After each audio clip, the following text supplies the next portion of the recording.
आगे बढ़ने से पहले हम बात कर लेते हैं बिहार डीएलएड एंट्रेंस एग्जाम 2023 की बेस्ट बुक के बारे में, जो कि चक्षु प्रकाशन की है। यह एक पूर्णतः स्टडी गाइड है। इसकी खास बात यह है, इसमें 3000 से भी ज़्यादा बहुविकल्पीय प्रश्न दिए गए हैं, 2 सॉल्व पेपर्स दिए गए हैं और दोनों की ही व्याख्यात्मक हल सहित हल दिए गए हैं।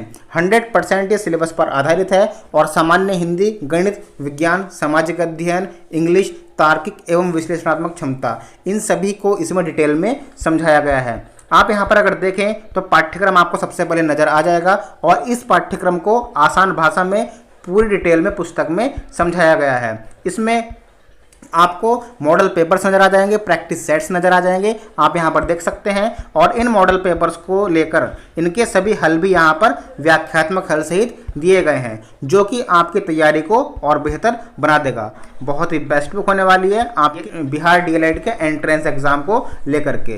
तो डिस्क्रिप्शन में लिंक दिया हुआ है, आप इसको ऑनलाइन परचेज कर सकते हैं।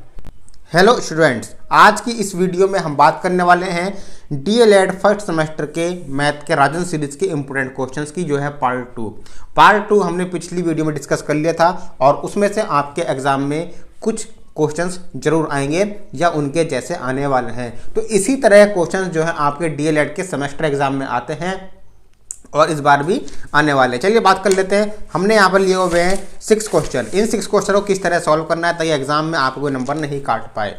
पहला क्वेश्चन यहाँ पर क्या है, देखो 6 मीटर लंबी और 3 मीटर चौड़ी आयताकार क्यारी का परिमाप ज्ञात कीजिए।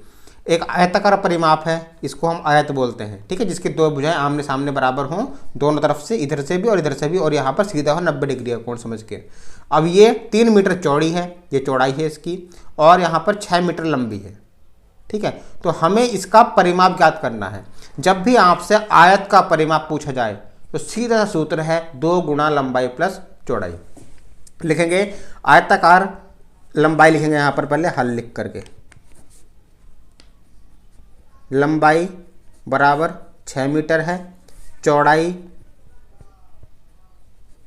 बराबर यहाँ पर 3 मीटर है। अब लिखेंगे आयताकार क्यारी का परिमाप, आयताकार क्यारी का परिमाप। सिंपल सूत्र है 2 गुणा लंबाई प्लस चौड़ाई। 2 गुणा लंबाई है 6 और प्लस चौड़ाई है 3, तो 2 यहाँ पर गुणा माना जाता है, 6 और 3 9, तो 2 में 18 मीटर स्क्वायर, या हिंदी में मीटर लिख सकते हैं, मैंने एम लिख दिया, कोई दिक्कत नहीं है। तो क्षेत्रफल जब भी पूछा जाए आपसे तो उसके आगे जो इकाई होती है मीटर, सेंटीमीटर, उसके बाद ऊपर स्क्वायर लगाना जरूरी होता है भाग 2, अदरवाइज आपका आधा नंबर कट जाएगा। दूसरा क्वेश्चन, 240 का 10% कितना होगा? ये प्रतिशत पाठ का सवाल है आपका। तो किस तरह से करेंगे इसको, देखिए 240 गुणा 10%, इस तरह से लिखेंगे, का की जगह गुणा लिखते हैं। अब 240 गुणा 10% की जगह लिखते हैं बटे में 100। अब इसको आसानी से हल कर लीजिएगा, इन 2 जीरो से ये 2 जीरो कट गए, 24 से कम 24, ये आपका आंसर आ चुका है। उसके बाद नेक्स्ट क्वेश्चन है यहाँ पर -8 गुणा प्लस का 75 गुणा 0। इसमें आपका लगेगा बोर्ड मैथ्स का नियम, मतलब हिंदी में भागु योग। सबसे पहले भागु योग, सबसे पहले क्या होगी, भाग होगी, भाग है इसमें कहीं नहीं है, फिर गु से गुणा होगी, गुणा है, जी हाँ यहाँ पर गुणा है। अच्छा भाई, तीनों की गुणा हो रही है यहाँ पर, ठीक है। -8 गुणा 75 प्लस 0, वो गुणा 0, तीनों ही गुणा है। अगर किसी संख्या में 0 गुणा में आ जाए और सभी गुणा में हो तो भाई यहाँ पे 0 आंसर, सिंपल सा लिख दो, कोई ज़रूरत नहीं है। अब चौथा क्वेश्चन, 9 एवं 15 के अपवर्तक लिखिए। अपवर्तक का मतलब क्या होता है? अपवर्तक का मतलब होता है किस किस के पहाड़े में ये किस किस के पहाड़े में आते हैं। तो 9 किस किस के पहाड़े में आएगा? 1 तो होता ही है भाई, ठीक है, 1, उसके बाद 3, उसके बाद बस 1 और 3 ही है। 15 1 के पहाड़े में आएगा, 3 के पहाड़े में आएगा, और यहाँ पर 4 5 6 5 के पहाड़े में आएगा, और यहाँ से 15 के पहाड़े में आएगा, और यहाँ पर 9 के पहाड़े में आएगा ये, ठीक है। तो अपवर्तक का मतलब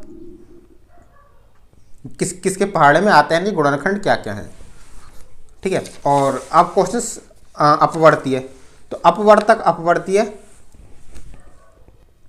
अपवर्तक और अपवर्तीय में अंतर है। अपवर्तीय का मतलब होता है इसके पांच पंजे तक पहाड़ एक तरीके से। 8 कम 8, 8 दूनी 16, 8 ते 24, 8 चौक 32, 8 पंजे 40। अपवर्तीय मतलब पहाड़ा लिख दो 5 तक, और अपवर्तक तो उससे गुणनखंड लिख दो। अब ये क्वेश्चन है लास्ट इस क्लास का, -6/25 भाग 2/5 प्लस 4/5 को हल कीजिए। किस तरह से करेंगे, इसमें भागों को लगेगा। सबसे पहले इसमें भाग करेंगे हम, तो -6/25 की भाग करेंगे, भाग के लिए गुणा लगाएंगे और संख्या पलट देंगे 5/2, और ये 4/5 ऐसे ही चलती रहेगी जब तक इसका हल नहीं हो जाता। ठीक है, अब यहाँ से 5 पंजे 25 और 2 तिया 6, तो -3 प्लस 4/5, अभी बन गई भिन्न की जोड़, बटे में इसका आ गया 1, तो एलसीएम 5 और 1 का कितना लेंगे, 5 आ जाएगा। अब 1 का पहाड़ा 5 में 5 और 5 गुणा ऊपर में 5 तिया 15 माइनस का। उसके बाद 5 का पहाड़ा पढ़ेंगे 1 में, तो 5 का पहाड़ा 5 में पढ़ेंगे तो 1 बार जाएगा, 5 गुना 5 और 1 चौक 4। अब -15 प्लस 4 मतलब 15 में से 4 घटा दो और जो आएगा उसमें माइनस लगा दो, तो 15 में से 4 गए तो ये 11 बचेंगे माइनस के, बटे में 5, तो ये आंसर। इस तरह से आपकी आज की क्लास समाप्त हुई। नेक्स्ट क्लास होगी हमारी पार्ट 3, उसमें हम ये क्वेश्चन सॉल्व करेंगे। तो डेली आपको फर्स्ट सेमेस्टर क्लास मिलने वाली है और थर्ड सेमेस्टर की भी स्टार्ट करने वाले हैं। तो मिलते हैं नेक्स्ट वीडियो में। थैंक यू, जय हिंद।